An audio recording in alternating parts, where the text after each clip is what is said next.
Your death won't come easily.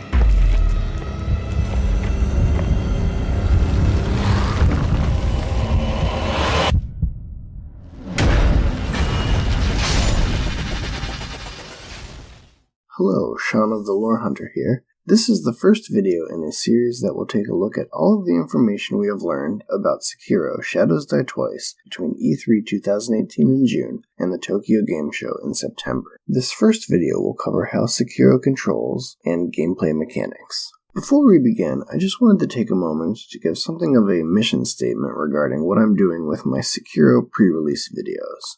While this might be a pretty terrible strategy for views, I want to have time to see all of the information coming out, cross-reference it all, and then produce the most complete information breakdowns I can. These Sekiro videos for me are more about the joy of following the game development and archiving the information as we receive it. I've followed the development of Fromsoftware's games closely since Dark Souls 2, and I find it interesting to see what it is that's revealed during development versus what the final product is. And in the long run, I want these videos to be a resource by which I can do that.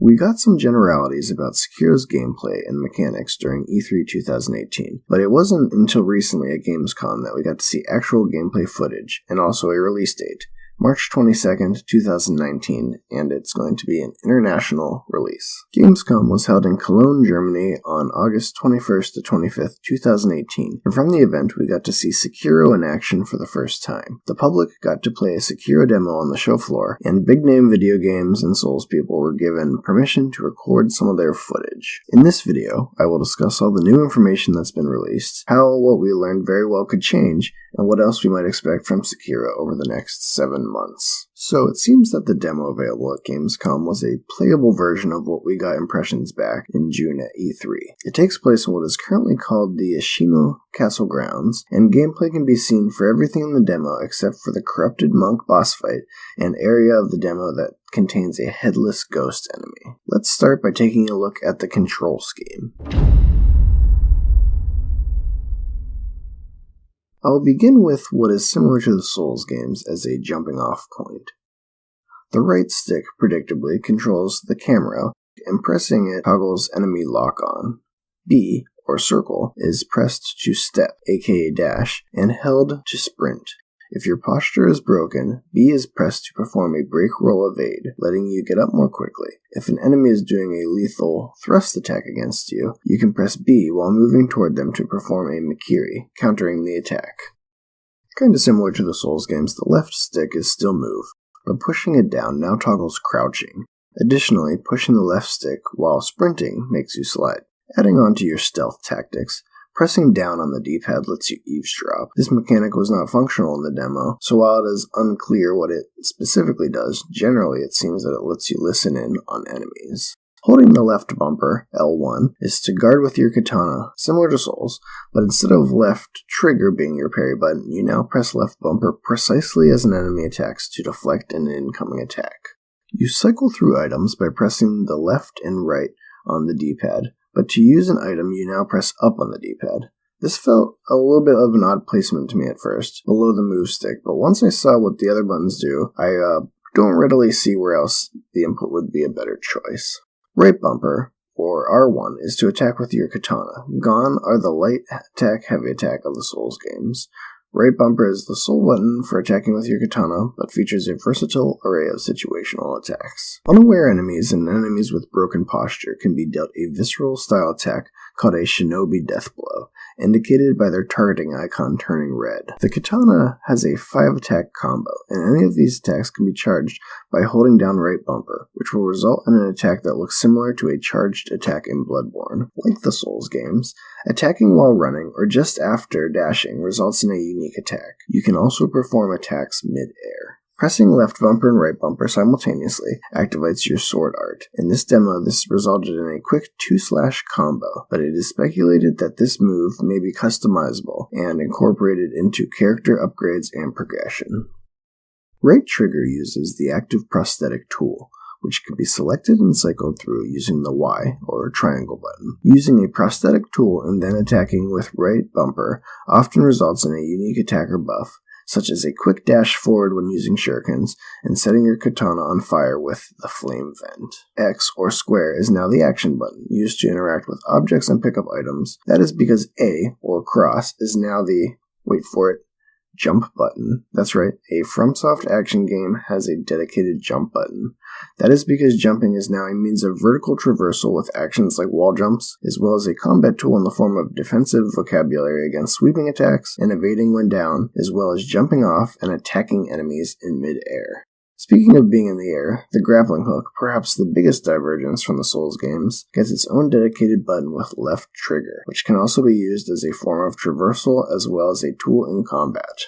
And last, but as this father of three can attest not least, the menu button is labeled as pause menu in the demo, which I'm praying to Miyazaki is a function in the final game and not just for this demo. Now that we know what the buttons do, let's take a more in-depth look at the mechanics, some of which we learned the basics of at E3, and some of which have been revealed by the Gamescom demo.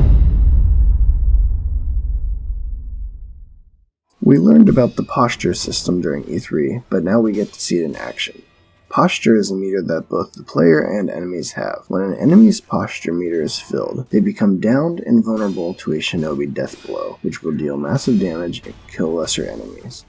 When the shinobi's posture meter is filled, they become downed and will die if they are hit by an attack during this time. A, cross, or B, circle can be pressed when down to perform a break roll evade to get back up faster. The posture meter goes up when the shinobi or an enemy is hit by an attack, whether you're blocking or not, and when their attacks are deflected. The posture meter will empty over time. The rate at which the posture meter empties is tied into how much health the shinobi or the enemy has. The less health one has, the slower their posture meter will empty. The shinobi's posture also empties faster when he's not attacking or guarding, and he will fully recover posture when healing, performing a death blow, or performing a Makiri. While basic enemies in the shinobi are killed when their health reaches 0, bosses and mini-bosses must have their posture broken, and a shinobi death blow must be performed on them a certain number of times before they are killed. They have a diamond-shaped icon above their health that indicates how many death blows must be performed on them to kill them. Reducing their health to 0 will not kill them, but will halt posture regeneration, making their posture easier to break.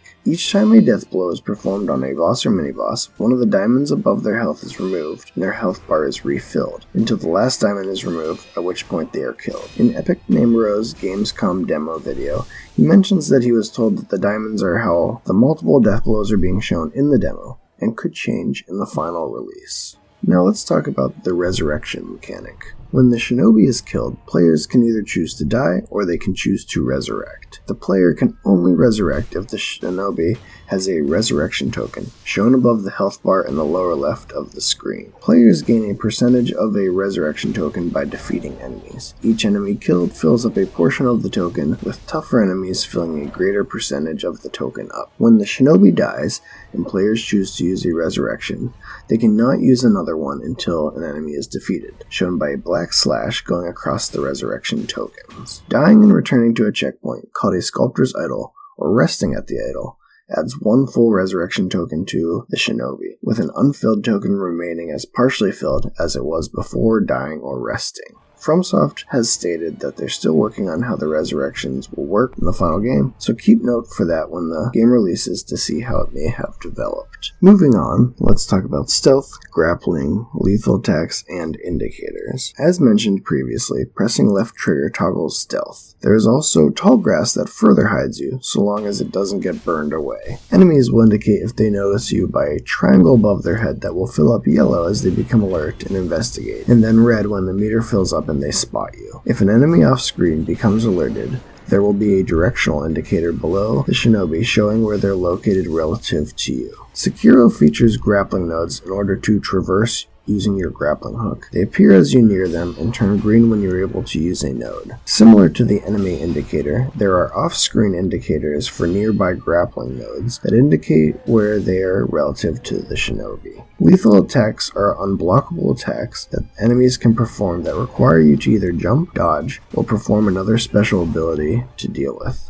These dangerous attacks are flagged by a red warning kanji that appears before the attack is performed. Music also functions as an indicator, growing louder and more bombastic as the shinobi is seen and battle commences. So why do I bring all of these elements together? They're all indicators that function to transmit decision-making information to the player. These decisions are also somewhat controversial as they deviate from the simplistic UI and ambient atmosphere of the Souls games. I personally am not interested in judging these elements from the vertical slice we've seen in the demo, and was not personally bothered by these elements. Sekiro is doing some radically new things in terms of moment-to-moment gameplay options and decisions, and it seems arbitrary to judge a game that's not trying to be a Souls game for not being a Souls game. Also, it is a demo, and historically the UI of FromSoft Gamescom demos have seen an overhaul before the final release. Another deviation from the Souls games is that falling off a ledge no longer guarantees instant death. Instead, you take damage, about half of your health in the demo, and if that doesn't kill the shinobi, then you are teleported back to the ledge you fell from. The last system I'm going to discuss today are how consumables are handled. As mentioned previously, you push the up button on the D-pad to use an item, and you cycle through items by pressing left or right on the D-pad. I will go into more detail on specific items in another video, but I will mention that the healing item of Sekiro is the healing gourd, which acts similar to Estus in that you have a fixed number of charges that are restored to max when you rest at an idle. The other major consumable is the white spirit emblem, which is similar to Quicksilver bullets in Bloodborne. They drop from enemies and are used to activate prosthetic tools. In the demo, the shinobi could have up to 15 white spirit emblems on them at one time, with excess emblems going into storage and used to fill the emblems on the shinobi to the max when resting at the sculptor's idol checkpoints,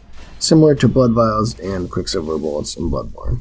Different prosthetic tools cost differing number of emblems to use. The grappling hook costs 0, but all other tools cost 1 or 2 emblems per use. I will go into the individual costs and effects of the tools in a later video, but the takeaway for now is that prosthetic tools are designed to be limited in use and balanced by being more or less expensive to use. The white spirit emblem as a finite consumable means it is the main reward, the main incentive for defeating weaker enemies. I know I talked about not judging by a vertical slice, but I do have reservations about this system. If it works optimally, you will use tools tactically and will never run out, which raises the question if it needs to be a finite consumable, when it may as well work akin to Estus charges. If a player is struggling, a player may be forced to grind for emblems, which for my own personal taste is a real roadblock to my engagement with a game. But this is just conjecture, and I'm happy to wait for the final game to judge how well this system works.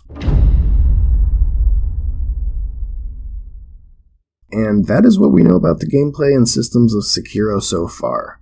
We still don't know exactly how checkpoints work in Sekiro or how the overall world design is structured. Miyazaki has made comparisons to Dark Souls 1, but has not been confirmed if there will be fast travel between checkpoints or if there is a hub we can travel to. We know that you will gain new tools and that moves like Makiri are unlocked, but we still do not know much about how your character will progress. We now know from the TGS trailer that the second sword on your back is called Fugiri, but it is unknown what its function is versus your main katana.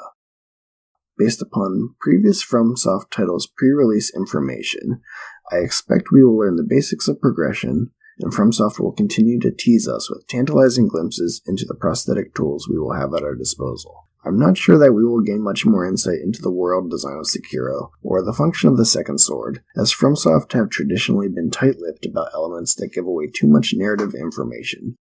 Thank you for watching this video. In the next video of this series, I will be looking into the items and prosthetic tools that have been revealed in Sekiro So Far.